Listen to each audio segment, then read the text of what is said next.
O Ministério do Turismo, a TV Cultura, a CPFL e Bradesco estão juntos para levar mais cultura até você. Vê-se de cima o prédio da TV Cultura. Ele tem parede cinza e é rodeado de árvores. Padre Anchieta, Centro Paulista de Rádio e Televisão Educativas, mantenedora das rádios Cultura FM e Cultura Brasil e da TV Cultura de São Paulo. Bem-vindos à TV de premiados programas infanto-juvenis, Logo do Roda Viva e Jornal da Tarde. de entretenimento e informação. A TV que leva educação e cultura para a sua casa todos os dias. A nossa fundação opera também a TV Rá-Tim-Bum, canal infantil por assinatura, e os canais digitais de multiprogramação, TV Educação. Em azul, o logo da Univesp TV. Olá, eu sou Cris Maxud, apresentadora aqui da TV Cultura de São Paulo. Cris é branca, tem cabelos ruivos e usa uma máscara cobrindo nariz e boca. Na portaria, um segurança aponta um termômetro para o rosto de Cris. Convido agora a todos vocês para conhecer um pouco desse mundo mágico que é a nossa televisão. Sobre um fundo roxo e laranja, o logo da TV Cultura em branco. Cris caminha dentro do estacionamento cheio de carros. A fachada do prédio é pintada em verde. O logo da TV é de metal e fixado na parede. Este é o CMA, Centro de Memória Audiovisual, que guarda um pouco da história da nossa TV. O CNA é uma sala de paredes coloridas repleta de objetos e figurinos de programas da TV Cultura, como a Cobra Celeste do Castelo Rá-Tim-Bum e uma maquete da Vila Sésamo. Não fica só aqui. Uma série de fotografias de momentos da TV Cultura está disposta em uma mesa preta protegida por um vidro. O acervo de programas realizados ao longo de mais de 50 anos de história é organizado e catalogado pelo SEDOC. Imagens sequenciais de diversos programas da TV Cultura, como Cocoricó e Senhor Brasil. Quero ver quem percebe a diferença. A ceia de hoje é Michelangelo, muito bem! Vocês viram a Zack Zack por aí? Não, eu não vi, não. Você viu, Lilica? Não, Você viu, Ju? Preciso um gemido grego para começar esse programa.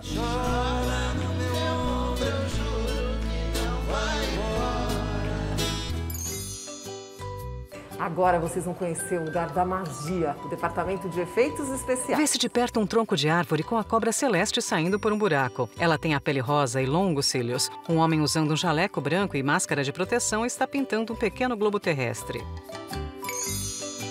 Que sonho essa sala, né? Tantas criações que saíram daqui. Verdade, Cris, olha só, parece que a gente... Júlio César de Souza, técnico em efeitos especiais. Ele é negro de cabelos cacheados. São tantos objetos, né? Eu fico me lembrando, assim, por exemplo, da abertura do primeiro Rá-Tim-Bum, que era uma mistura de objetos reais com animação, então, assim, era uma coisa super desafiadora. Daí depois veio o Castelo, que trouxe mais outros conteúdos e outras possibilidades, até chegar no Cocoricó, que é aquela coisa tão lúdica. Na sequência veio a Ilha Rá-Tim-Bum, Extremamente violenta. que aí o desafio era fazer uma floresta no estúdio. Putz, que coisa desafiadora, né? Construir cada planta, cada planta exótica, né? E hoje a gente tem o quintal, que dá continuidade a todo esse nosso sonho de infância, né? Uma criança feliz. Tem até o Cocoricó na cidade, né? Que eu acho que o programa, ele inicialmente ele tá lá no meio rural, né? Quando ele vem para a cidade, então assim, você faz essa ligação entre esses dois polos, né? Então assim, eles começam a ter outra linguagem, outro visual, né? Outros elementos da cidade. Então, é muito legal. Um grupo de homens usando capacetes de proteção monta um cenário no estúdio. Os ambientes dos programas são criados pela cenografia. Aqui trabalham cenógrafos, produtores de objetos, contra-regras. Criatividade é o que não falta aqui. Tatiana Pacheco, coordenadora de cenografia. Ela é branca de cabelos castanhos. Ela e Cris estão ao lado de um microfone prateado. Faz parte do cenário de qual programa? Do Talentos. Foi feito por um musical. O Talentos é um programa que cada gravação tem um musical. Sobre a imagem de um palco, o nome do programa, Talentos.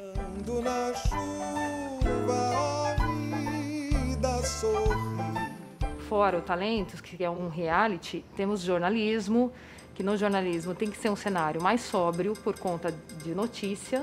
Boa tarde. Seja muito bem-vinda, muito bem-vindo ao Jornal da Tarde. Também temos o Persona, que mudou recentemente por conta do coronavírus, tivemos que colocar um painel de LED. A criação tem que sempre ser feita dependendo do gênero do programa, quem que é o público-alvo.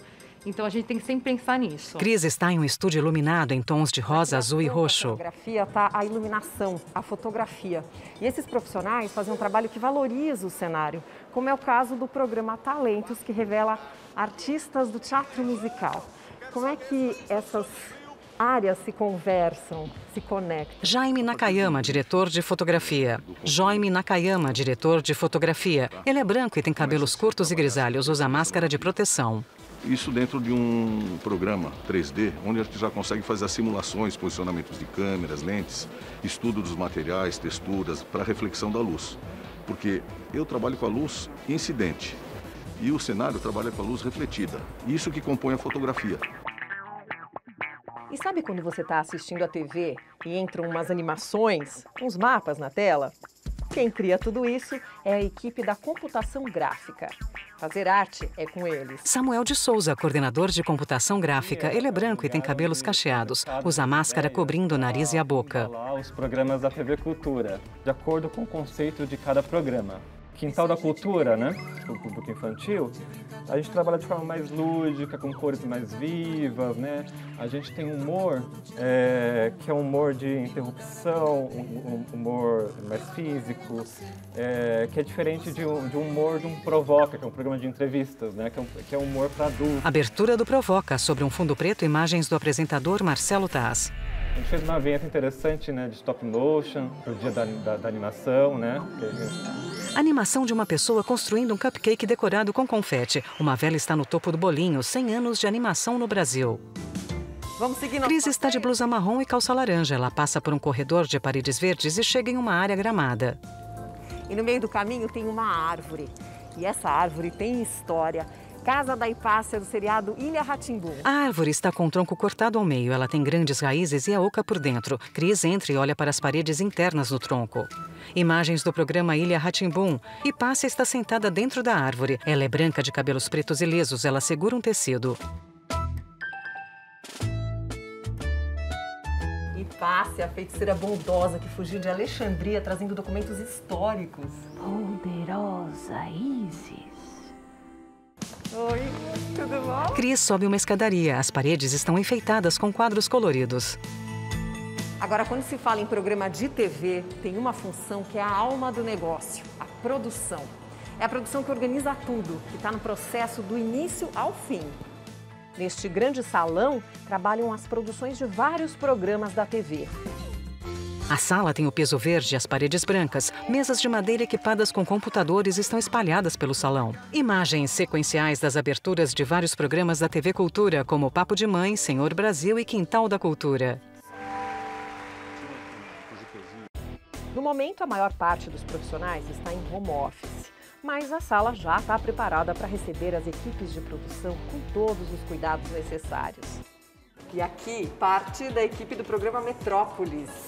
Sula Vlachos, coordenadora de produção. Ela é uma mulher branca de cabelos pretos e lisos. Usa uma camisa estampada e máscara tampando o nariz e a boca. Olha, é possível, mas dá trabalho, porque é tudo feito à distância, né? Então a gente conta muito com as redes sociais, com o WhatsApp, as nossas reuniões. Todo o programa é feito um grupo das pessoas que estão trabalhando naquele programa. Esse vídeo não poderia ser realizado se não fosse a nossa produtora Gisele. Ela está por trás de tudo isso. Então você vai contar um pouquinho, primeiro sobre esse vídeo, a produção, e um pouco sobre o que é ser produtora. Gisele é branca, tem cabelos castanhos e cacheados presos para trás. Ela usa uma máscara de proteção azul. Eu tive que ficar via WhatsApp o tempo inteiro organizando a agenda de todo mundo, o horário que podia estar aqui ou que estaria aqui, e organizar toda uma OD, que é uma ordem de gravação, por dia, e fazendo também toda uma logística para a gente não ficar indo e voltando nos departamentos à toa. Coordenar um programa é entender tudo do programa. Então, assim, eu tenho que ver, saber do figurino, né? Eu tenho que saber como você vai estar vestida, o seu cabelo. Eu tenho que organizar com todos os departamentos para a coisa andar. Eu tenho que chegar num diretor com tudo para ele, lindamente. O convidado, quando é infantil, tem que ver quando tem efeitos. Que trabalhar com boneco é uma outra situação, trabalhar com uma pessoa, com entrevistas e convidados. Então, cada um é um leque imenso e, assim, eu adoro. E daqui da produção, a gente vai conhecer as áreas responsáveis pelo figurino e a maquiagem. Gente, esse é o figurino do Quintal da Cultura. Olha Cris só. puxa uma roupa vermelha com ornamentos dourados da arara. Ela coloca uma pantufa de coelho cor-de-rosa nos pés e dá um pulo. E aquele ali é o Edinho que cuida desse figurino. Né, Edinho? Me conta como é que são essas produções, como é que foram essas... Edson Braga, figurinista. Ele é branco, careca, usa óculos e máscara de proteção. Né, que chega da produção do programa e com as necessidades de cada personagem, que seriam os 4 que são fixos, a Doroteia e o Rodrigo, né? E daí, em cima disso, a gente vai fazendo criações, customizando, elaborando, às vezes tentando reaproveitar coisas do nosso acervo, porque hoje em dia essa coisa da reciclagem ficou forte nesse sentido de a gente reaproveitar os materiais, né? Então, em cima disso é que a gente vai fazendo toda essa customização, esse trabalho de compor cada personagem. Os personagens Ludovico e Doroteia estão no estúdio do Quintal da Cultura.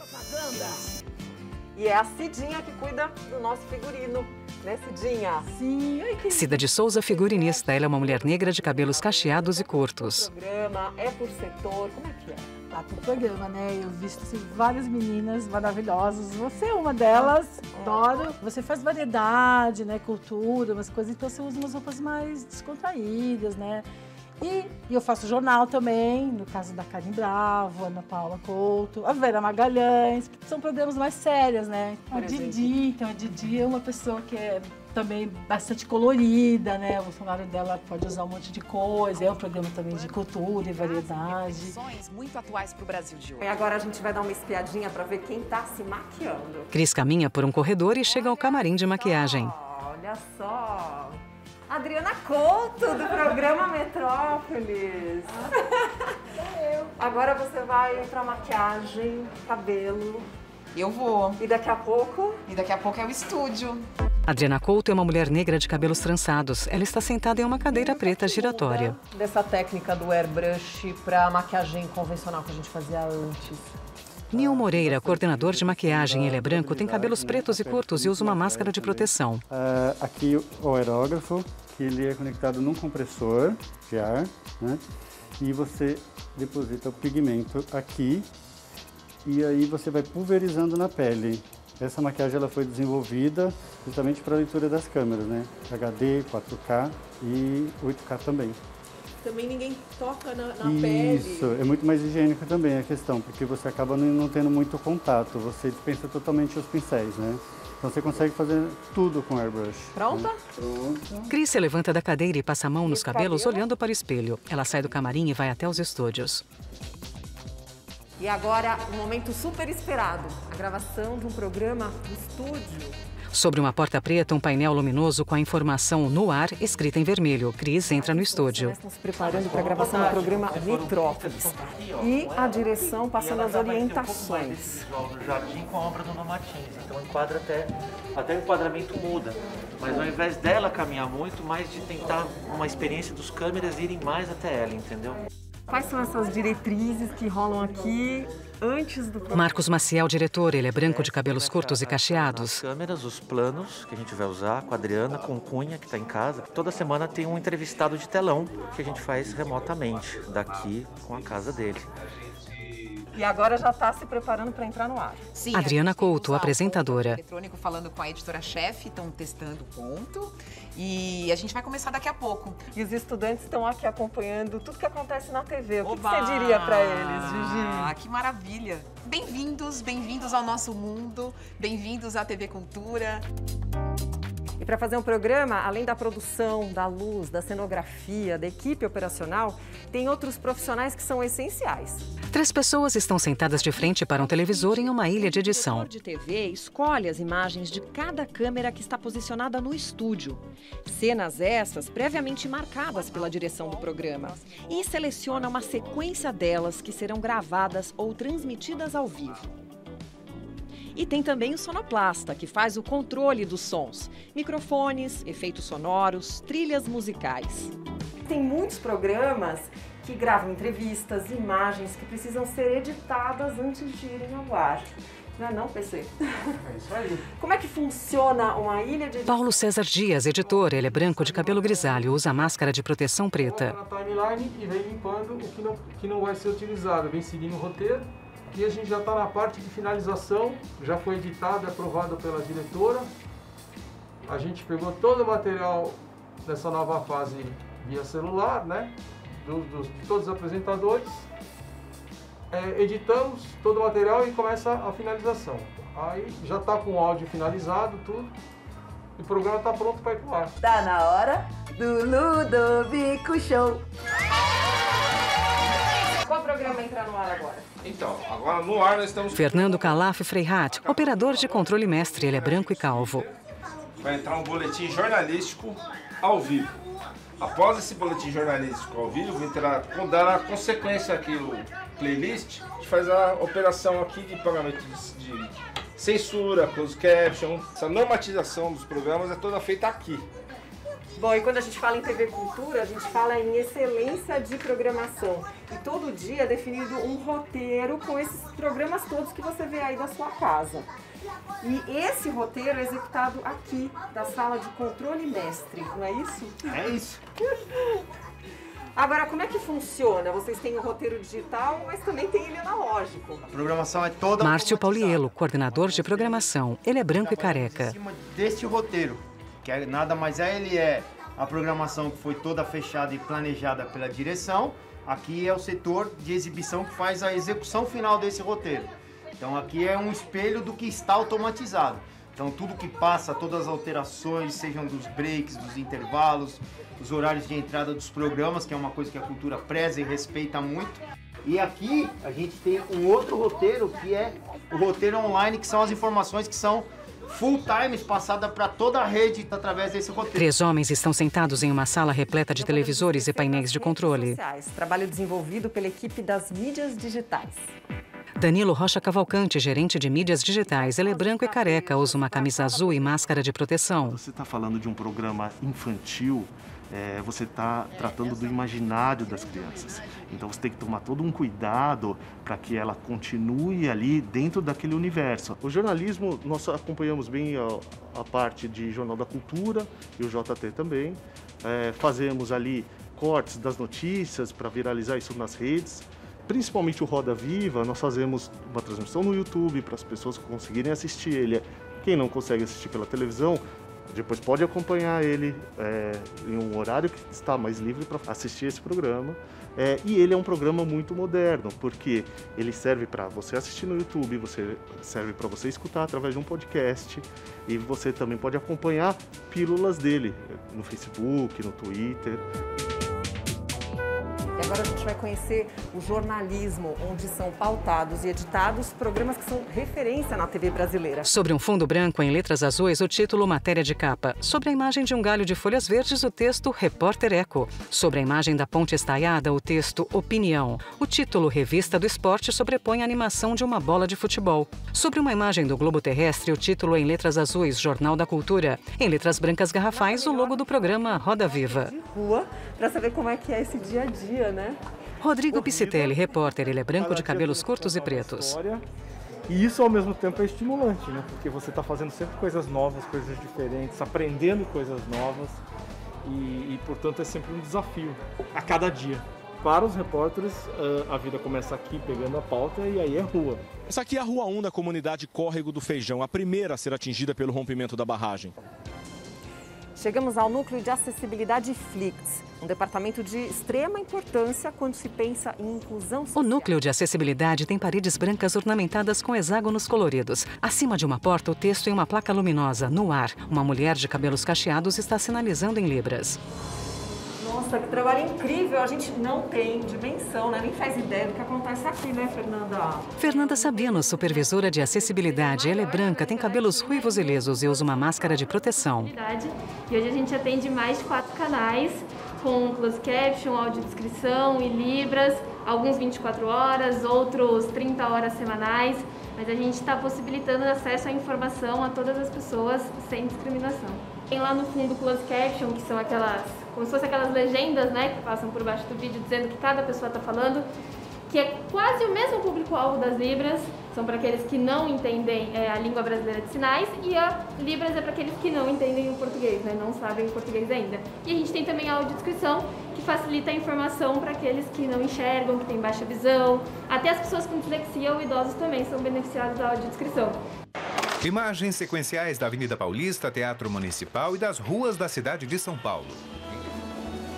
E não poderia faltar nesse passeio a boa música da Orquestra Jazz Sinfônica Brasil.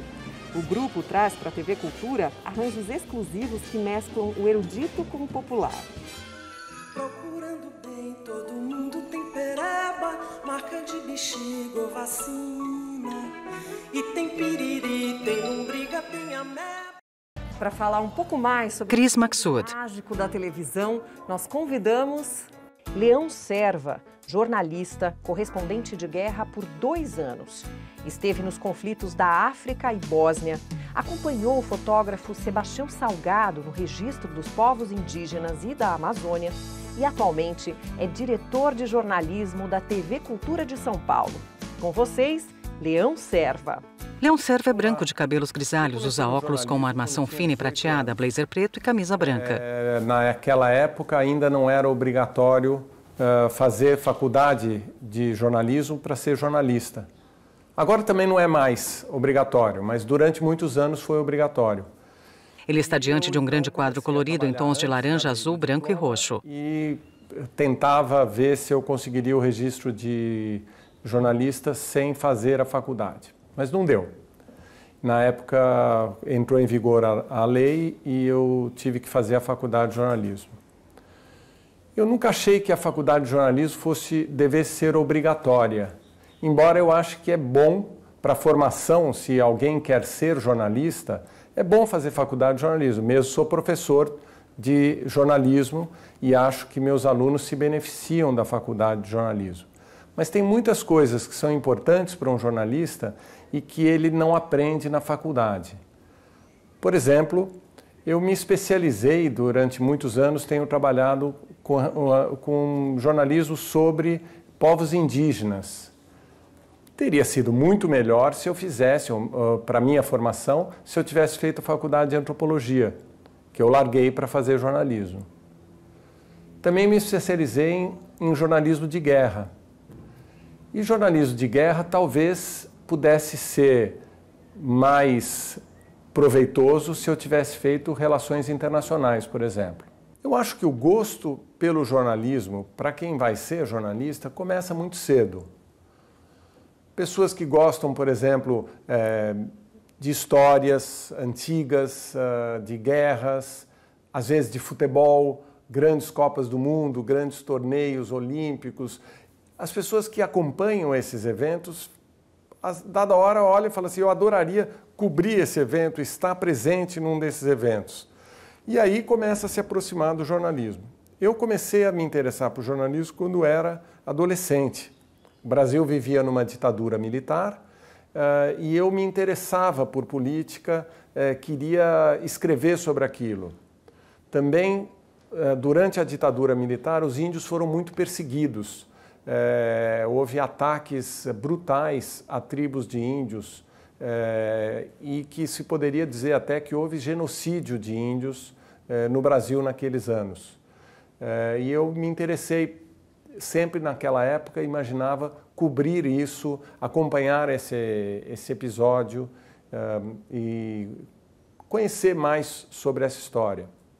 Também foi um período de grande efervescência cultural, mais ou menos como você vê hoje acontecendo no Brasil, novos movimentos musicais, e tudo aquilo me interessava e eu gostava da ideia de cobrir esses eventos, de escrever sobre isso.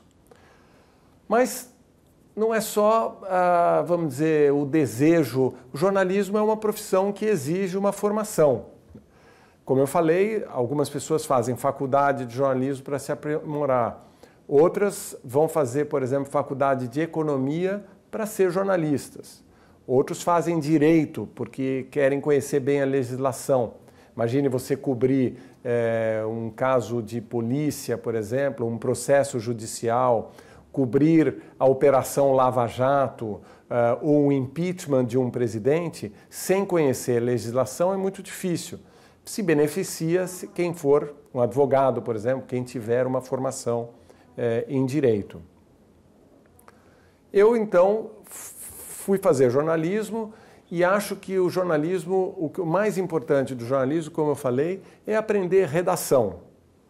Aprender a escrever bem, estilos literários, e para isso é bom ler bastante. Quem lê bastante aprende a escrever quase que sem notar, né? Então, leio bastante, muitos livros, seja romance, seja não ficção, mas isso foi importante para a minha formação como jornalista. Depois, durante a faculdade, tive bons professores na área de redação e isso vai aprimorando. Eu hoje sou professor de jornalismo, eu dou aula numa faculdade onde eu ensino ética, jornalística e jornalismo opinativo. A ética é fundamental e hoje em dia se discute muito a ética jornalística. Toda essa discussão sobre fake news, sobre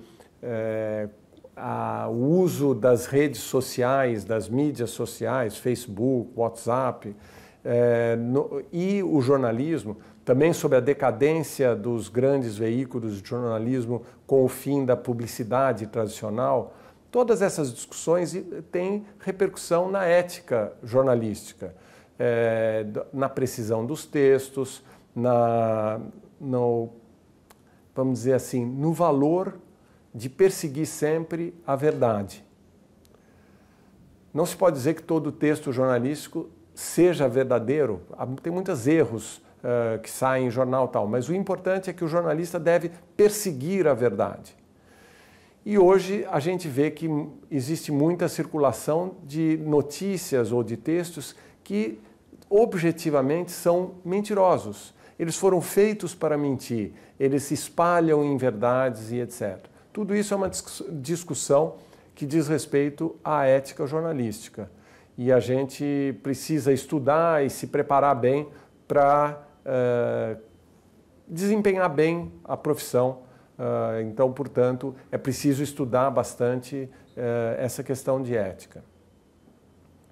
Jornalismo também é uma questão envolve muito a questão de quanto ele deve dar opinião, quanto o jornalista deve opinar num texto, quanto o jornalista não deve opinar num texto. Essa discussão que muitos leitores, inclusive espectadores, se irritam quando vem um jornalista dando opinião, ou às vezes ao contrário, outros querem a opinião do jornalista, falam, esse cara não vai dizer qual é a opinião dele. Então, essa é uma discussão muito importante para o jornalismo e é estudada nas faculdades de jornalismo, nesses cursos de jornalismo opinativo, jornalismo informativo, jornalismo interpretativo e etc.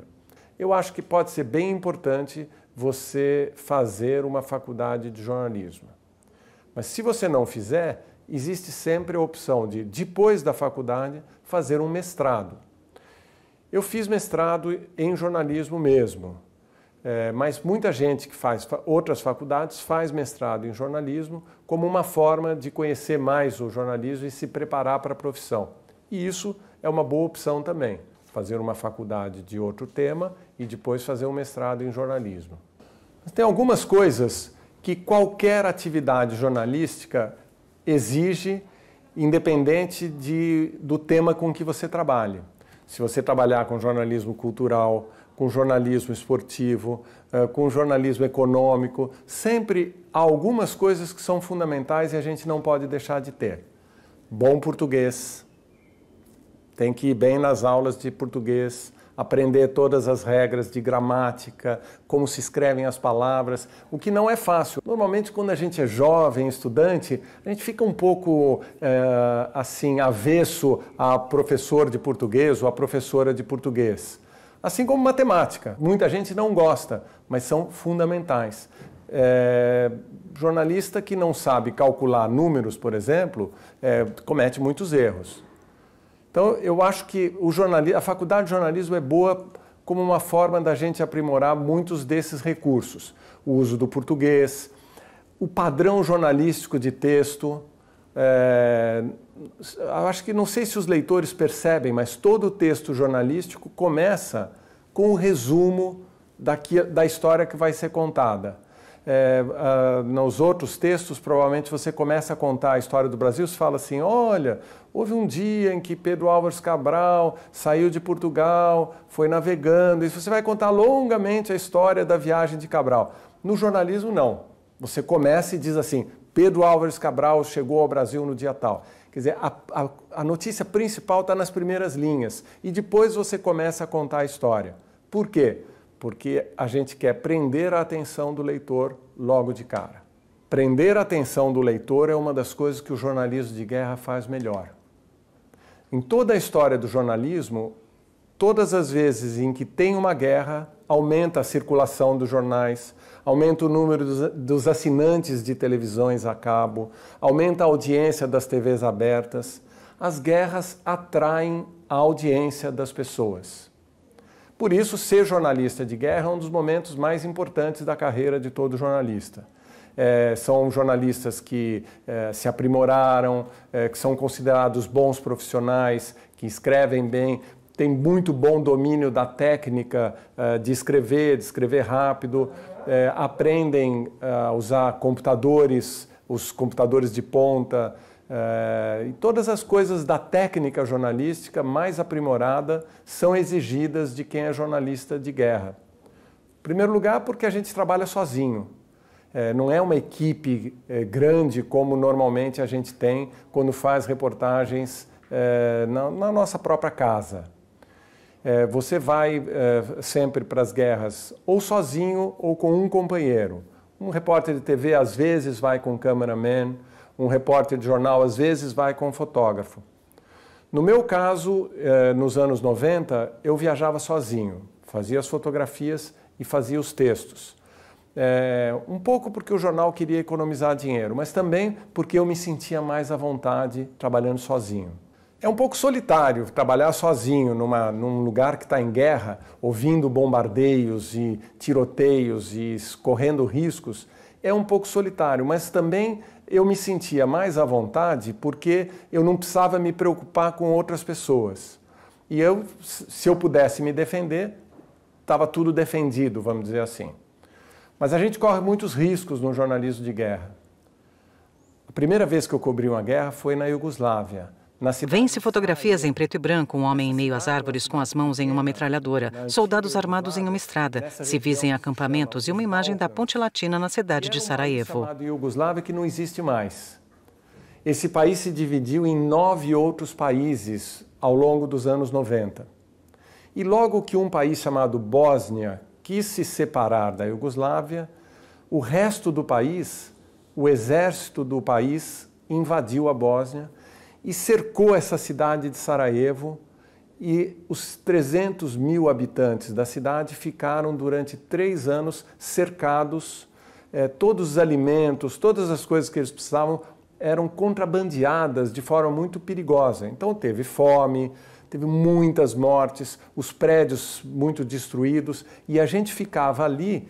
Quando você andava na rua, o tempo todo você precisava olhar para as montanhas em volta para ver. Se você via uma montanha, você podia estar sendo visto por um atirador que ia atirar em você. Era um lugar muito arriscado. Então, o tempo todo a gente vivia se escondendo atrás de prédios e etc., para não tomar um tiro, não ser alvo de bombas que explodiam muito. Não é mole, é difícil. Mas, em compensação, o jornalismo, cobrir uma guerra, é uma sensação de que você está vendo a história passar embaixo do seu nariz. É incrível. Sarajevo foi um lugar onde começou a Primeira Guerra Mundial e onde também foi muito violenta a disputa durante a Segunda Guerra Mundial. Só no século XX teve 5 guerras naquela região.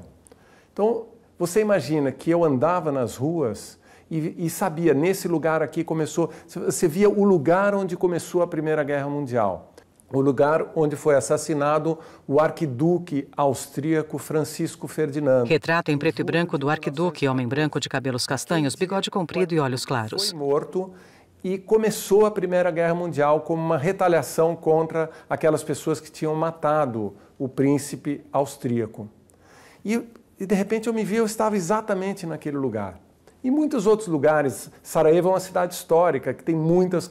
Então você vai andando e vendo a história passar diante de você.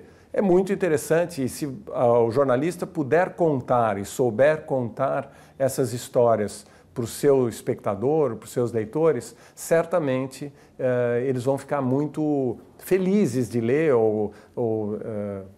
felizes não é a palavra, vão ficar chateados com a história, mas vão ficar muito entretidos com aquela história que você está contando. E entreter o leitor, o espectador, é a essência do bom jornalismo. Atrair, contar a história, ser acompanhado do começo, meio, o fim da história, é sempre o que todo jornalista quer.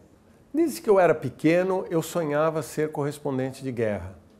Eu me lembro quando eu morava em São Paulo, quando eu tinha uns 7, 8 anos de idade, eu já sonhava um dia não guerrear, eu não queria ser soldado, eu queria ser jornalista de guerra, ir ver acontecer, fazer filmes ou coisas desse tipo. Mas um dia eu fui ser correspondente na Europa. E quando eu estava lá, começou a guerra da Iugoslávia, a guerra de Sarajevo. E o jornal para o qual eu trabalhava, a Folha de São Paulo, me ligou, um editor do jornal, perguntando se eu queria ir. Eu queria muito ir, mas eu não tinha tido coragem ou desejo, ou sei lá, não tinha tido a iniciativa de ligar e propor. E aí, então, eu fui escolhido e, para mim, foi uma alegria muito grande. Claro, não uma alegria no sentido de quem vai ver a vitória do seu time predileto na final de um campeonato. A excitação é talvez a melhor palavra, de cobrir um fato tão importante quanto eu estava indo cobrir. Mas você tem muitos medos numa situação como essa. O medo é você não conseguir fazer aquilo que o seu leitor quer, ou a empresa para a qual você trabalha quer. Esse é um medo que todo jornalista tem, de ir lá, fazer uma coisa e não conseguir fazer bem feito. Dá muito medo isso. Eu acho que também o marceneiro tem medo de fazer uma cadeira e ela não ficar boa, um engenheiro de fazer um prédio, um arquiteto de fazer um desenho de uma casa que não fica bonita. E assim eu tinha muito medo de chegar na Iugoslávia, chegar na região e não conseguir fazer uma boa cobertura. Mas depois que eu cheguei, o meu medo se transformou numa outra coisa. Você imagina um lugar onde 24 horas por dia você está ouvindo tiroteios e bombardeios. Fotografias em preto e branco. Vê-se um homem em uma enfermaria acamado e com ferimentos. Uma mulher e 3 crianças deitadas sobre um tecido em um campo de terra. Barulhos de metralhadoras, barulhos de bomba, barulhos de mísseis, bombas de canhão e etc. E isso é uma coisa assustadora. Então, no primeiro dia, eu fiquei muito assustado com aquilo e com muito medo. No primeiro dia, eu fiquei no hotel o tempo todo, assim, tentando entender aquele lugar onde eu estava. Esse hotel, diga-se de passagem, era totalmente destruído. Todas as faces do prédio estavam bombardeadas. Os quartos que a gente usava eram os quartos internos, assim. E também, quando eu entrei no quarto, eu me lembro que voltei para a portaria do hotel e falei assim, ei, o quarto que vocês me deram está cheio de cacos de vidro no chão. E o cara da portaria falou assim, mas todos os quartos estão cheios de caco de vidro no chão. E assim todos os hotéis também estavam. Quer dizer, a gente ficava numas áreas do prédio em que mesmo se o edifício fosse bombardeado, não haveria risco da gente ser ferido. Então era no miolo do prédio mesmo, nos andares mais baixos. Era uma cena muito assustadora. No segundo dia, eu fui para a rua, porque tinha que fazer a minha cobertura. E aí é como se o seu organismo, a sua cabeça se acostumasse com aquilo e vem uma espécie de coragem, que é o que se chama adrenalina, que é uma coisa que o corpo da gente secreta, que é mais ou menos aquilo que a zebra secreta quando ela olha para o lado e vê um leão correndo atrás dela. Isso que se chama adrenalina faz com que a gente fique com muita energia durante muito tempo. E o tempo todo o correspondente de guerra vive com essa adrenalina. Você precisa correr para não tomar tiro, você precisa guiar o carro fazendo zigue-zagues para não ser alvejado, você não pode parar em qualquer lugar, muitas vezes quando você relaxa, você está correndo riscos. Depois de 10 dias mais ou menos, permanentemente com essa adrenalina, dormindo poucas horas, eu fui embora de Sarajevo, depois da minha primeira cobertura, e passei um dia viajando de carro para regiões fora da zona de conflito. E quando eu cheguei na primeira cidade onde eu pude dormir numa noite tranquila, uma cidade que estava em paz, eu dormi durante 24 horas continuamente. Ou seja, tinha um sono que estava represado ali depois de todos aqueles dias sobre intensa excitação por conta da adrenalina. Medo, a gente tem medo quase o tempo todo numa situação como essa. E isso é normal, faz parte da profissão, mas a gente precisa saber lidar com isso para não ser dominado pelo medo, vamos dizer assim, para não ficar paralisado para poder cobrir. Mas também é preciso pensar que o medo é um bom conselheiro. Quem não sente medo corre riscos que talvez pudesse não correr. Isso é uma das coisas importantes do jornalismo que o jornalista, quando cobre guerras, tem que ter em vista. Se ele não sentir medo, ele corre riscos e, frequentemente, jornalistas que morrem em coberturas de guerra fizeram alguma coisa que ultrapassou o limite tanto do seu medo quanto do que eles deviam ter feito. Ficam um pouco mais perto da cena de guerra, mais perto do fronte. Frequentemente são fotógrafos que querem chegar bem pertinho de alguma área de conflito ou de alguma cena de risco e ali, ao correr risco demais, podem vir a ser feridos ou mesmo mortos. Então o medo é um bom conselheiro do jornalista de guerra. E eu acho que isso serve de lição para qualquer jornalista. Mesmo um jornalista esportivo, um jornalista econômico, ele deve ter um pouco de atenção à intuição que a gente tem com relação ao medo. Saber lidar com o medo é um bom aprendizado para todo mundo. Talvez na vida toda, para todas as profissões, mas principalmente para os jornalistas. Quando eu voltei da cobertura das guerras, eu voltei para o Brasil, depois de morar alguns anos fora do Brasil, onde cobri várias guerras. Ao voltar para cá, eu tinha muita nostalgia, muita saudade do tempo em que eu era repórter de guerra. E então eu comecei a estudar isso como uma forma de matar as saudades. Eu comecei a estudar o jornalismo de guerra como tema de estudos mesmo. E aí eu fiz o mestrado sobre isso. E fundamentalmente sobre algo que hoje em dia se fala muito, que é essa questão de fake news, da desinformação dentro do jornalismo. Por isso o título do meu livro é Jornalismo e Desinformação. Vê-se a capa do livro. O título em amarelo está no centro superior da capa. Abaixo, sobre um fundo escuro, a imagem distorcida de jornais em um liquidificador. Digamos, normais e procedimentos corretos do jornalismo frequentemente induzem a algum tipo de desinformação. Um primeiro, que eu chamo de pecado original do jornalismo, é o desprezo pela história. Lembra que eu falei que as guerras de Sarajevo, que no século XX, a região de Sarajevo teve 5 guerras? Imagine se eu chegar hoje a Sarajevo e esquecer as 5 guerras anteriores. Se começar uma nova guerra e eu contar a história, apenas contar sobre o surgimento dessa guerra, desconhecendo as guerras anteriores, eu vou perder todo o contexto, as razões pelas quais aqueles grupos têm ou se enfrentam militarmente.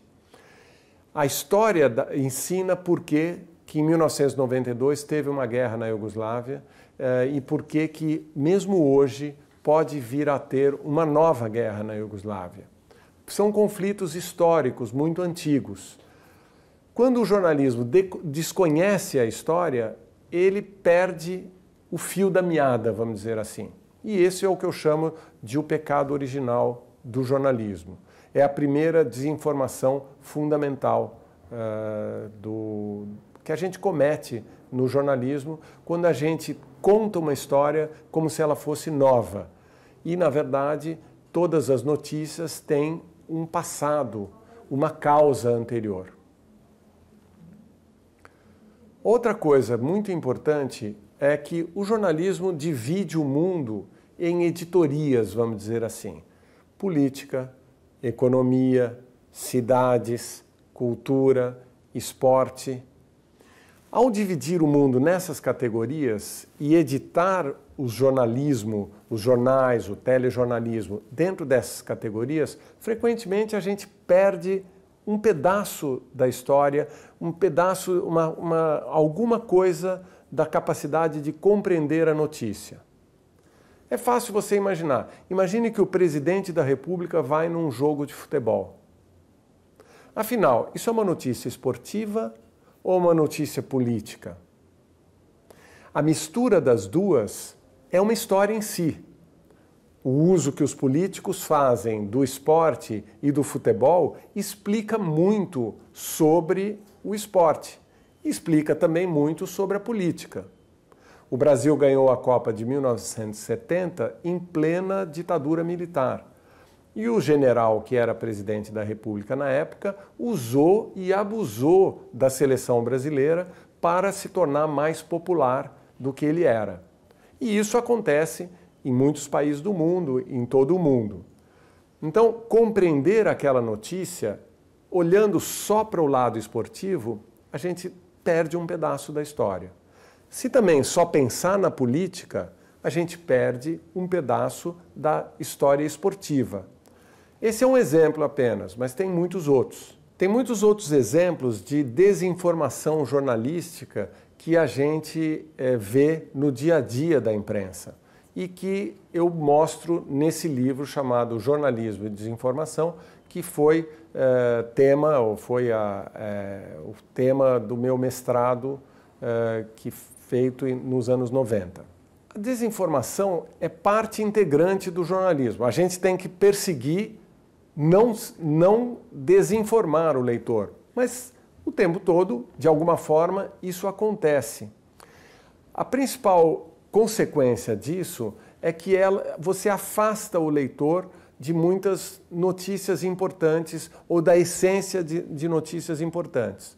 Por exemplo, um caso fácil da gente ver.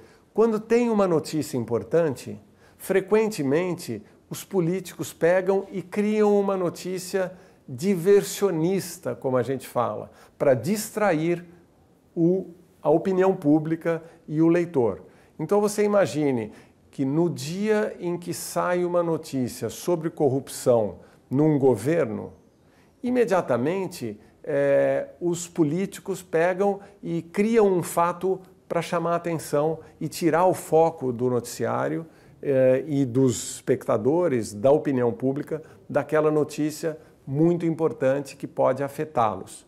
Isso é diversionismo ou dissimulação. É uma forma de desinformação que, se o jornalismo não prestar atenção, ele vira refém dessas técnicas de desinformação.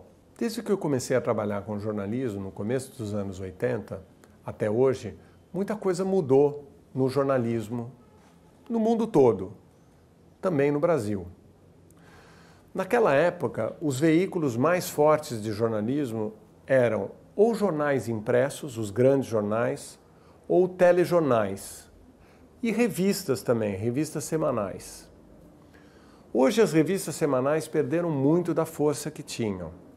Os jornais impressos se reduziram muito, a circulação dos jornais impressos e a influência deles também se reduziu muito. E os telejornais hoje convivem ou disputam a audiência com vários canais só de notícias, vários sites de notícias e todo tipo de podcast e etc. Rádios também ocuparam um espaço que antes não existia para elas, que é o espaço esse do carro ao longo do dia. Naquela época estava começando esse fenômeno da grande audiência do rádio ser no carro. Então, hoje, o que eram algumas formas de jornalismo muito dominantes, hoje você tem milhares de formas de jornalismo e todas elas com menos influência relativa sobre a opinião pública. Isso dá mais oportunidades para os jornalistas. Hoje você pode ser um jornalista de internet, você pode ser um jornalista de rádio, de televisão a cabo, de jornalismo impresso. São muito grandes, são muitas as oportunidades, mas os veículos ficaram menores. Um jornal que empregava 500 jornalistas, hoje emprega talvez 50. Uma televisão que empregava 300 jornalistas, talvez hoje empregue 50, 60. Então, também diminuiu muito o mercado de trabalho para jornalistas. Você trabalhar hoje também tem uma certa facilidade, porque você, com um celular hoje, você pode falar com a sua redação, transmitir a sua notícia, filmar. Isso tudo que a gente está fazendo aqui pode ser feito hoje com um celular. Um celular com uma boa câmera e com um bom captador de som pode hoje fazer coisas que antigamente só um equipamento muito grande e sofisticado podia fazer. Isso facilita, mas ao mesmo tempo torna, digamos assim, o jornalismo muito disputado por pessoas que muitas vezes não são jornalistas profissionais e estão enviando notícias, nem sempre com o mesmo cuidado que a gente exige do jornalismo profissional. Qualquer pessoa hoje pega uma notícia e manda pelo WhatsApp e ela pode ter uma repercussão muito grande, sem que haja um cuidado, uma checagem, como a gente exige do jornalismo profissional.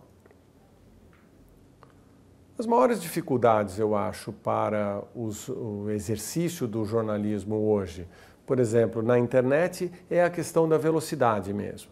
Você, o tempo todo, está diante de notícias que precisam ser repercutidas e produzidas na internet com grande velocidade. Na televisão, é a dificuldade de você produzir uma história visual, que é a que a gente vê. Você tendo uma notícia de que aconteceu alguma coisa num certo lugar do mundo, vamos dizer, houve um acidente de automóvel na marginal do Rio Pinheiros, em São Paulo. Se eu disser isso, para a televisão é pouco. Eu preciso ter a imagem do acidente, do carro acidentado, da marginal congestionada. Eu preciso contar uma historinha visual. E essa história tem que ser produzida com cuidado, tem que ir lá alguém produzir essas imagens, etc. Então, televisão tem uma sofisticação na produção de imagens que, por exemplo, não tem no jornal. O jornal, uma história bem contada, bem escrita, talvez, muitas vezes, dá conta do recado, tá certo? Aqui na TV Cultura nós temos 8 programas jornalísticos que ficam no departamento de jornalismo. Percorre-se o núcleo de jornalismo da TV Cultura, de chão e mesas brancas com parede cinza. As mesas são separadas por placas transparentes. Provocações, programa de debate como Opinião, programas de economia como Brasil depois da crise e os telejornais, Jornal da Tarde e Jornal da Cultura. São programas que exigem muita atenção, muito trabalho, porque o noticiário não para. E a gente tenta fazer um trabalho sempre o mais informativo possível. Mas nós temos uma característica talvez única na televisão brasileira. O nosso jornalismo é um jornalismo de discussão sobre a notícia, mais do que ser um jornalismo de notícias. Isso quer dizer o quê? Que um telejornal de alguma das nossas concorrentes, das televisões abertas, normalmente dá, vamos dizer, 15, 20 notícias em um período de meia hora. Nós trabalhamos muito menos notícias do que isso. Nós trabalhamos com alguma coisa como metade disso, nos nossos telejornais, mas sempre cada notícia é discutida por 2 debatedores convidados a cada dia. De forma que a notícia, o mais importante para a gente é a discussão sobre a notícia e a explicação da notícia, a compreensão da notícia, mais do que propriamente dar a notícia em si, né? Então a gente também procura o furo, a gente também procura estar com as notícias mais quentes do dia, mas principalmente o nosso jornalismo é um jornalismo de reflexão sobre o noticiário. E isso é uma coisa única e para mim como jornalista, que estou aqui há 1 ano, é uma honra e também um prazer, um aprendizado todos os dias. Eu realmente aprendo muito mais do que ensino, vamos dizer assim, no jornalismo aqui, porque eu aprendo com os comentaristas, aprendo com os jornalistas, exatamente porque a gente faz um jornalismo totalmente novo e único dentro do universo das televisões. Nos últimos anos, a Amazônia tem sido palco de uma destruição muito intensa. Imagine que em 20 anos, uma floresta do tamanho de toda a Espanha desapareceu simplesmente e deu lugar a um pasto para gado. É terrível. A devastação da Amazônia é galopante. Realmente, a sociedade brasileira, não se pode dizer nem que seja o atual governo federal o único culpado, porque isso já vem de muitos anos. Nenhum governo conseguiu reduzir absolutamente a zero a devastação da Amazônia. Dentro dessa floresta, que a gente costuma achar que é uma floresta onde não mora ninguém, até teve um governo brasileiro, durante a ditadura militar, que dizia que a Amazônia era uma terra sem gente que deveria ser destinada a uma gente sem terra. Imagine só, uma terra sem gente é onde moram milhares de índios, povos indígenas que vivem há milhares de anos naquele lugar e que exploram a floresta desde sempre sem destruí-la. Esses índios na Amazônia são cerca de 300 mil índios que moram dentro da floresta há milhares de anos, sempre viveram lá. Quando Cabral chegou na Bahia, em 1500, eles já moravam na Amazônia.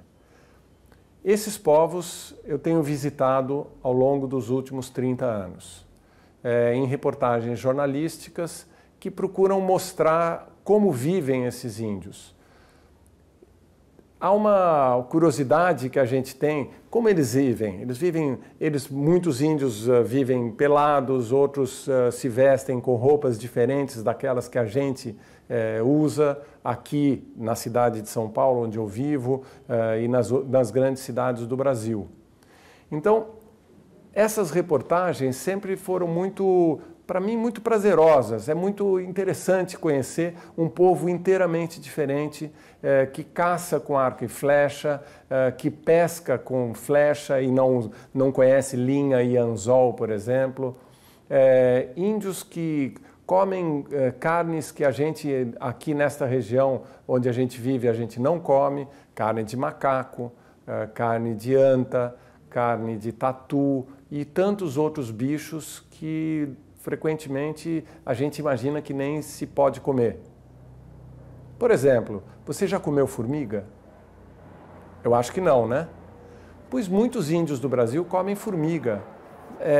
A formiga até viva.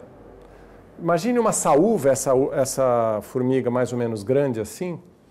Se você pega uma saúva e der um tapa na saúva assim, ela continua viva, mas ela fica meio desmaiada. Eles comem assim. Então, acham que ela é gostosa quando ela ainda está fresquinha, vamos dizer assim. Outros comem frita. Algumas formigas têm um gosto de limão.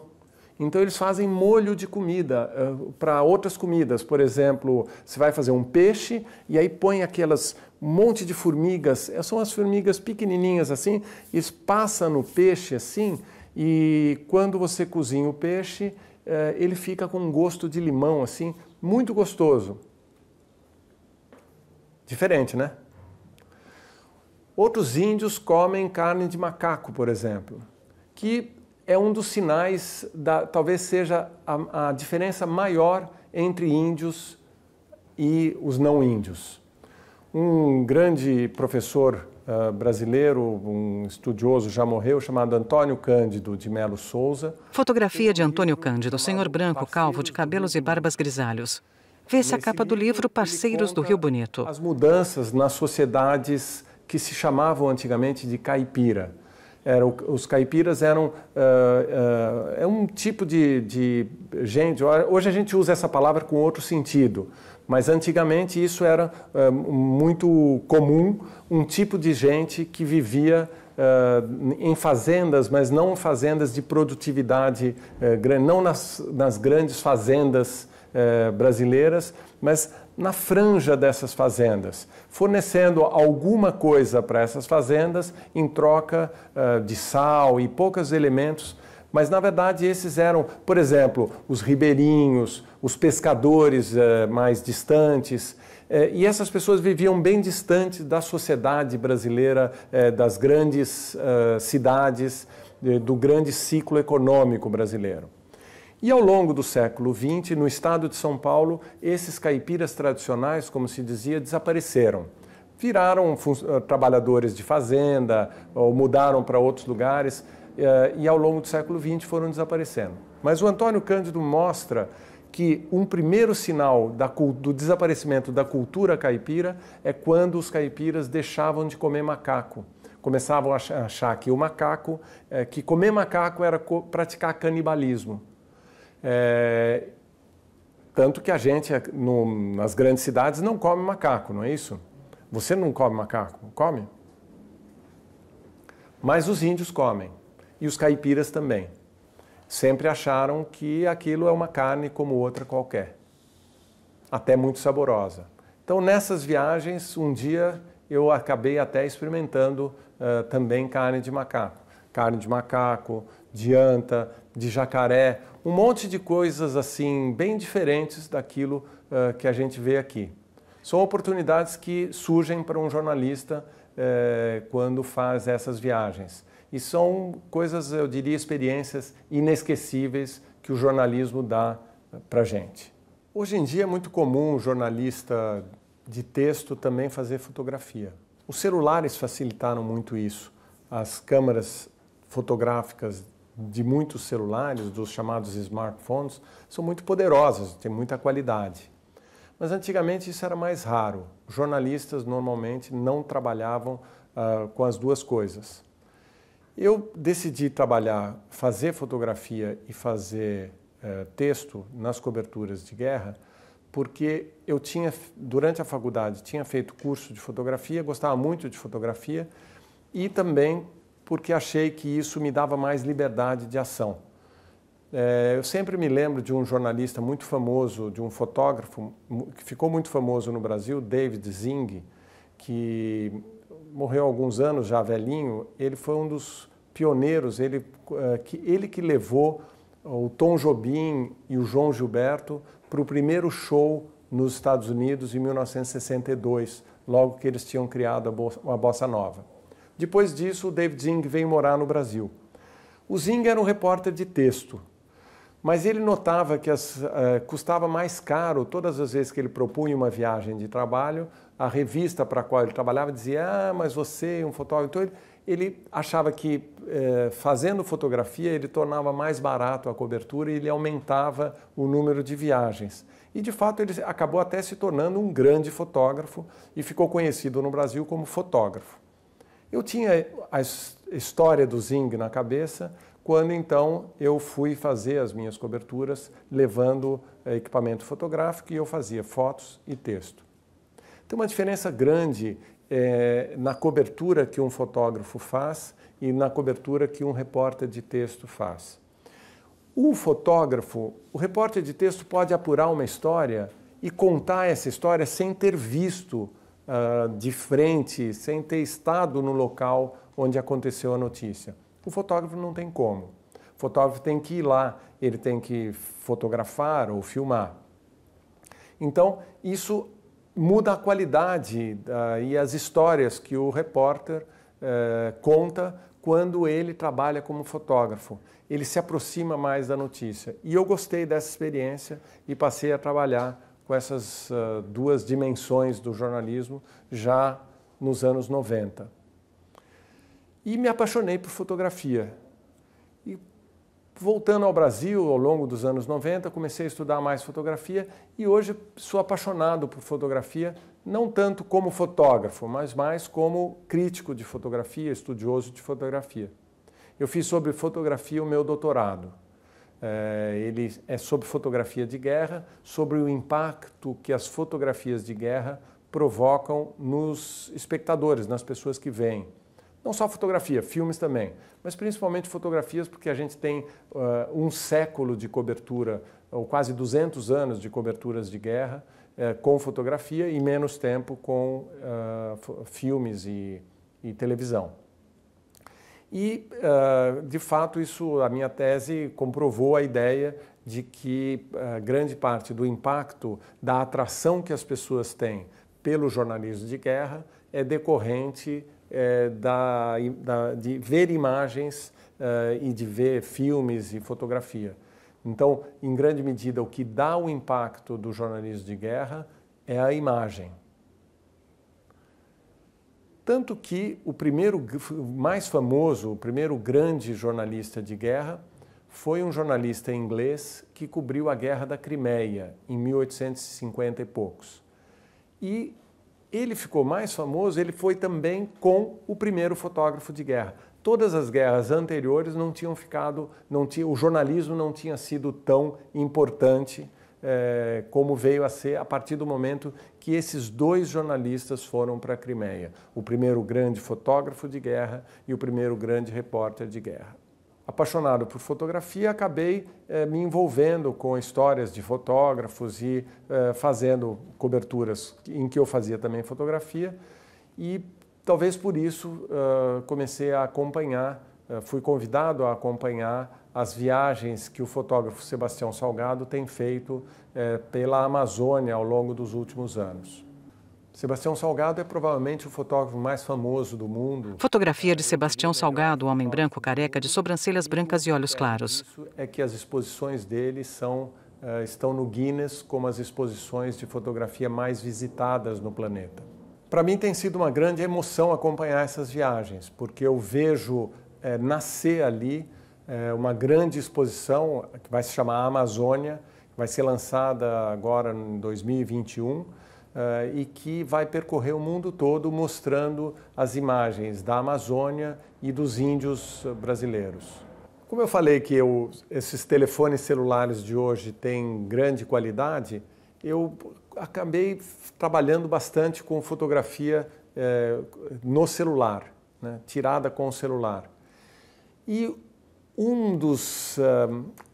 tem um certo recurso que eu acabei criando, não sei, vamos dizer, um certo jeito de fazer fotografia com o celular que eu acabei criando e que me deu até uma exposição. É uma exposição onde todas as fotografias são tiradas com certo jeito que eu uso o celular. Vêm-se fotografias em preto e branco realizadas em museus. As imagens retratam o público observando obras expostas e estão levemente distorcidas. Meu amigo Alien. E eu fiz esse nome porque em todas as fotos as pessoas, os corpos parecem distorcidos como, brincando, poderiam ser os aliens. E isso foi decorrente dessa experiência de ficar trabalhando em jornalismo com fotografia e acabei fazendo também um pouquinho de fotografia artística. Para ser jornalista precisa ter muita curiosidade. Isso eu acho que talvez seja a coisa mais importante. Os jovens têm uma rebeldia sempre que é muito saudável. A gente diz que um jovem que não é rebelde não tem coração. Essa rebeldia, essa certa indignação com o mundo também é uma característica muito importante para os jornalistas. O desejo de corrigir os defeitos do mundo, ainda que a gente não vá conseguir, mas a tentativa é fundamental. Eu acho que, então, um jovem jornalista precisa ter muita curiosidade e certa rebeldia, certo desejo de corrigir o mundo. Ao longo da vida, a gente vai vendo quais são os limites do que é possível fazer e do que não é possível. Mas a tentativa de corrigir o planeta, de corrigir os defeitos, de denunciar os crimes, de denunciar os defeitos, os maus comportamentos, denunciar os políticos, denunciar os cartolas do futebol, apontar onde a arte não é apenas bonita ou boa cultura.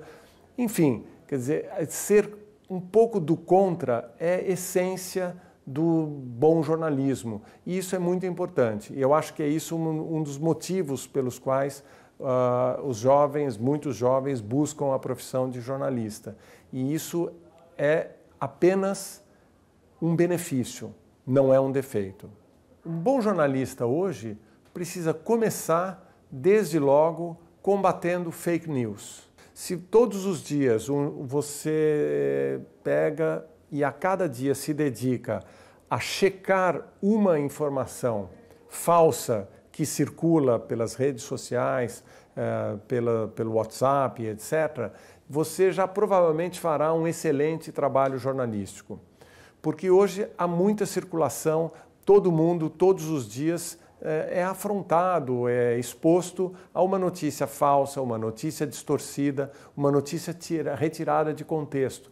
Se eu contar uma história assim, o príncipe da Áustria foi morto em Sarajevo, e eu disser isso agora, vou te causar um impacto, você vai dizer, é mesmo, aconteceu hoje. Se essa notícia é antiga, o impacto, a sua reação será outra. Uma das formas de fake news é trazer e vender como atual, divulgar como tendo acontecido hoje, uma notícia antiga, por exemplo. Outra forma de fake news é contar como se tivesse acontecido aqui, na nossa frente, algo que aconteceu do outro lado do mundo, muito distante da gente. O impacto muda, naturalmente. Então, essas coisas que fazem parte hoje tão frequentes, essas coisas tão frequentes no dia a dia de todo mundo, são tema muito importante para o jornalista, a checagem de notícias falsas. Se você quer muito ser jornalista, persiga o seu sonho que você vai conseguir, porque a principal fonte do bom jornalista é o amor ao jornalismo, é o apego ao jornalismo. Mas as ferramentas são curiosidade, apego à verdade, indignação com o mundo, vontade de mudar o mundo e bom português. Por favor, bom português. Sobre um fundo azul surge uma caixa de texto com uma pergunta feita por @TavaresLT. Como foi trabalhar para a Prefeitura de São Paulo? Quais são os desafios de comunicação, jornalismo em órgãos públicos? A caixa de texto se fecha. Como assessor de imprensa, é uma profissão diferente de jornalismo. Os dois são comunicadores. No Brasil, inclusive, o sindicato dos jornalistas é também o sindicato dos assessores de imprensa. Nos Estados Unidos, por exemplo, não. Na Inglaterra também não. Eles chamam os assessores de imprensa de PR, ou relações públicas, e os jornalistas, chamados jornalistas, são aqueles que trabalham na imprensa. Por quê? Porque o desejo da pessoa que é do assessor de imprensa, do relações públicas, é divulgar as coisas boas de um político, de um administrador. E o desejo do jornalista é apontar os problemas. O jornalismo serve exatamente para denunciar as coisas erradas, etc.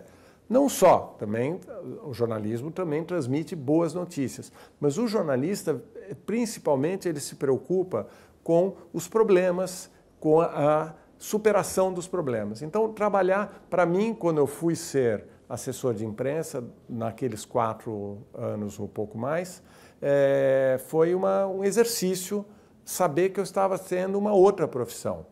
E isso é muito importante para a gente não confundir. Agora, coisas como ser verdadeiro, ter precisão nas informações que você passa, elas são coisas que, digamos, as duas profissões têm que cuidar.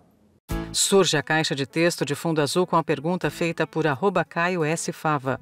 Qual a maior dificuldade em fazer jornalismo de guerra? A maior dificuldade é eu diria assim, a maior dificuldade é você ter que cobrir a guerra e cuidar de si. Você tem que sobreviver. Você não quer ser parte da notícia. Você quer testemunhar. Então, o tempo todo você tem que estar pensando na sua segurança, cuidando da sua segurança, ao mesmo tempo em que você está apurando histórias, contando e vendo histórias. Pergunta feita por @AgathaMeIlin. Qual foi o maior desafio pessoal e profissional como correspondente de guerra? Agatha, o maior desafio foi conseguir cobrir a guerra, apurar uma informação diferente dos outros jornalistas. Porque você imagine que, qualquer que seja o conflito, tem centenas de jornalistas. E o desejo é você conseguir contar uma história diferente, dar um furo. Então eu ficava sempre buscando fazer alguma coisa diferente, por exemplo, contar a história de personagens diferentes que não estavam nas agências de notícias, descobrir histórias de um olhar diferente. Isso tudo é um grande desafio, conseguir se diferenciar e ter um trabalho que seja interessante num mundo que tem tantos jornalistas cobrindo tantas coisas, em que quase todas as informações todo mundo tem rapidamente. Pergunta feita por @_Isa Bortolo.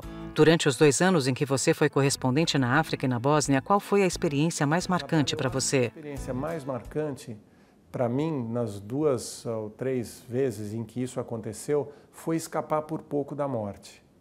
Isso é uma coisa muito difícil e muito cruel, digamos assim. No momento em que você percebe que correu um risco e que por um pequeno segundo poderia tudo ter acabado, é um momento muito chato. Comigo aconteceu isso, quando eu saí de Sarajevo, eu atravessei uma zona que estava sob tiro cruzado. E eu tive que guiar o carro de um jeito maluco, parecia um rally assim, para não ser exposto a nenhum tiro. Digamos, eu estava numa avenida e de cada lado tinha gente. E eu tinha que ir embora porque eu já não tinha como voltar, porque esse conflito tinha começado agora há pouco e eu estava no meio desse lugar. E eu fui, e dada a hora, depois de uns tantos minutos assim, guiando desse jeito maluco, eu percebi que tinha acabado a zona de conflito. Como eu percebi isso? Porque eu entrei numa rua, numa cidade, e ali, naquele lugar, já tinha algumas mães levando as crianças sem estar correndo. Então eu vi, bom, tem mãe com criança, aqui não está sob bombardeio. Nessa hora, então, eu estava tão tenso que eu parei o carro. E eu saí para uma rua lateral e parei o carro. E na hora que eu parei o carro, um sniper, que se chama, um atirador, deu uma rajada de metralhadora em direção ao meu carro. E isso foi um susto mero que eu imediatamente acelerei e fui para frente. Mas você vê, quer dizer, ele errou os tiros e por isso eu estou aqui contando a história. Mas quando eu me dei conta disso, foi muito assustador, especialmente porque foi exatamente quando eu relaxei que a coisa aconteceu. Uma outra vez, na África, eu estava junto com o jornalista Pedro Bial, que na época trabalhava na Globo, que eu considero um dos melhores jornalistas que eu já conheci. Que depois, nos últimos anos, ele saiu também como eu, saiu do front, vamos dizer assim, e hoje ele é apresentador de um programa de entrevistas na Globo. O Pedro e eu fomos juntos cobrir uma guerra no país, em Angola. E nós fomos com um motorista angolano dividindo o carro, eu e ele, e estávamos indo em direção a um lugar onde a gente deixaria esse motorista e nós dois iríamos para uma zona do, digamos assim, do outro lado, tá certo?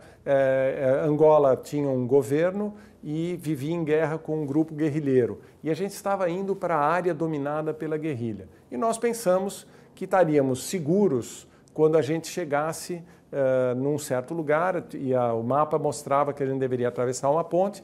Nessa ponte a gente deixaria o motorista para ele não correr riscos e nós iríamos para a zona que se chamava Cachito, essa região sob domínio da guerrilha. E o que aconteceu é que a guerrilha tinha avançado, então nós entramos na zona controlada pela guerrilha antes do que a gente imaginava. E esses guerrilheiros eram muito violentos. E imediatamente, em primeiro lugar, levaram o nosso motorista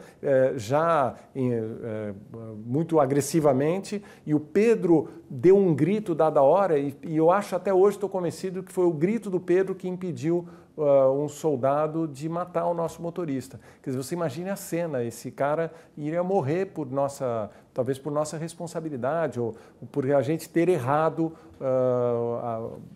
o cálculo de onde a gente estava. Depois a gente foi retido por esses caras e vimos cenas bastante desagradáveis durante todo um dia, e ao final desse dia nós fomos soltos. Eles retiveram todos os nossos equipamentos, as câmeras e tudo, e nos deixaram ir embora com o motorista que tinha sido torturado e tal. Foi uma coisa muito forte. Então, essas duas cenas eu acho que são as cenas mais marcantes. Foi o medo do risco. Tive outra também na Somália, que eu fui no meio, de repente, quando eu vi, eu estava cercado de um monte de gente querendo me agredir. E eu não entendi o que eles falavam, e foi uma cena muito desagradável em que eu fui salvo, na verdade, por 2 seguranças que eu tinha contratado e que conseguiram me tirar dali correndo, e depois ainda apedrejado o carro da gente e tal. Essas cenas todas, nos 3 casos, aconteceram no momento, se você veja, em que a gente relaxa aquela atenção, aquela adrenalina. Nos 3 casos foi algum erro de cálculo e que, vamos dizer, quase perdi a vida. E isso é muito tenso. Pergunta feita por @Palomares011. Quais são os principais desafios em combater as fake news em uma emissora pública? Paloma, não é diferente trabalhar numa emissora de uma fundação pública ou numa empresa privada no que diz respeito a fake news. Os desafios são os mesmos dos jornalistas. Hoje, talvez mais do que antigamente, a gente deve checar as notícias que circulam rapidamente pelas mídias sociais, porque elas são muito expostas a fake news. Mas antes também existiam informações que vinham por telefone ou por boatos. Na verdade, notícias mentirosas sempre existiram. Hoje elas circulam com mais velocidade e elas têm mais impacto graças às redes sociais. Mas o desafio é sempre checar a informação, verificar se é verdade, ligar para alguém que é citado, por exemplo, olhar os jornais se estão trazendo aquela notícia, checar, né? E checar todas as notícias como forma de evitar cair na armadilha de uma fake news. Pergunta feita por @Palomares011. Como se posicionar em relação à desvalorização que a imprensa vem sofrendo por parte do público e que tem sido fomentada por líderes políticos com posicionamentos extremistas? Convocação para ditadores estão no mundo inteiro atacando a imprensa. Até nos países mais democráticos, como nos Estados Unidos, por exemplo, o presidente Trump diz que não vai reconhecer os resultados da eleição se ele perder a eleição. Até nos Estados Unidos, talvez a primeira democracia moderna, a mais antiga democracia moderna, está acontecendo isso. É uma luta diária. Eu, quando comecei no jornalismo, o Brasil estava sob a ditadura militar. Pergunta feita por @denicastro_9. Você acha que a democracia no jornalismo pode ser ameaçada hoje em dia como foi ameaçada na ditadura? Existia um homem na história do Brasil, José Maria Alckmin, um político dos anos 60 ou 50, que dizia que o preço da democracia é a eterna vigilância, que a gente não deve esmorecer na vigilância para garantir a democracia. Quer dizer, a gente não pode esmorecer, não tem um ataque à imprensa que possa ficar sem resposta. Não tem uma determinação de censura à imprensa que não deva ser confrontada e vencida. Não tem uma negativa de uma notícia verdadeira que não deva ser, que não exija ser comprovada. Nós precisamos garantir a credibilidade da imprensa como forma de defesa contra esses candidatos a ditador que tem em todo o mundo. Pergunta feita por @denicastro_9. Você acha que o jornalismo consegue se manter crítico ao seu papel mesmo diante as críticas de uma parcela da sociedade? Tem que se manter crítico e o jornalismo não deve esmorecer, ele não deve dar ouvidos a esses ataques. Esses ataques agora são mais intensos, a imprensa tem uma crise de financiamento hoje em dia, mas a imprensa vai resistir e a imprensa existe desde 1600, mais ou menos. Então nós estamos vivendo apenas mais um momento da história do jornalismo. Pergunta feita por @Gisele Malafronte. Durante ou após seu tratamento como correspondente de guerra, você precisou de tratamento psicológico? Escondia também isso. Era muito comum o jornalista ter certas indisposições e tal, pesadelos. Eu tive muito pesadelo depois, durante algum tempo. Certa sensação, por exemplo, morava perto de uma estação de trem. Quando o trem passava, durante a noite eu pensava que era uma metralhadora, por exemplo. Tinha muitas coisas desse tipo, certa excitação. Para você ter uma ideia, quando eu voltei, 10 anos depois, eu voltei para Sarajevo. Hoje é uma cidade em paz. Quando eu voltei, 10 anos depois, me voltou uma certa ansiedade e eu via, todo mundo olhava para o lado, certa sensação de que eu estava sendo perseguido ou coisa parecida. E isso aconteceu até 10 anos depois, você vê.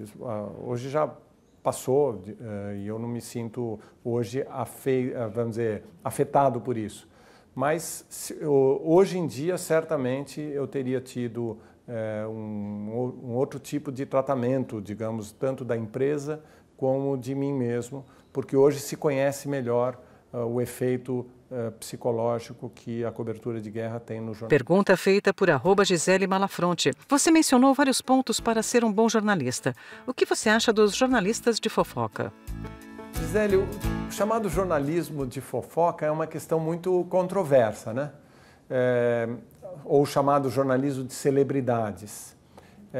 Eu já fui diretor de um site de celebridades, um pioneiro, dos primeiros no Brasil, que se chamava Babado, que eu fui um dos fundadores e fui diretor desse site durante alguns anos. Eu acho que o jornalismo de celebridades, ele é tão correto e tão ok quanto qualquer outro. Mas ele tem um risco sempre que é importante a gente ter em mente.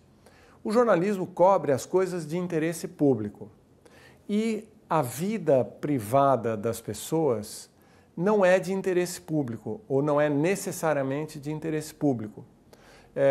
O que faz ou deixa de fazer um famoso cantor na sua vida privada, quando ele sai do palco, não é de interesse público, é a vida privada dele, que tem direito à privacidade. Então, é muito tênue o momento em que você está invadindo a privacidade dessa pessoa e, portanto, você deve o tempo todo estar pensando na ética jornalística quando você faz cobertura de celebridades. Que no Brasil é o site de fofoca. Em outros países do mundo tem outros alvos de fofoca, né? Por exemplo, na Inglaterra é a família real. É infernal a cobertura que se faz lá da vida privada da família real. Nos últimos anos até houve um protocolo, a família real pediu aos órgãos de controle da imprensa que fizessem uma autocontenção.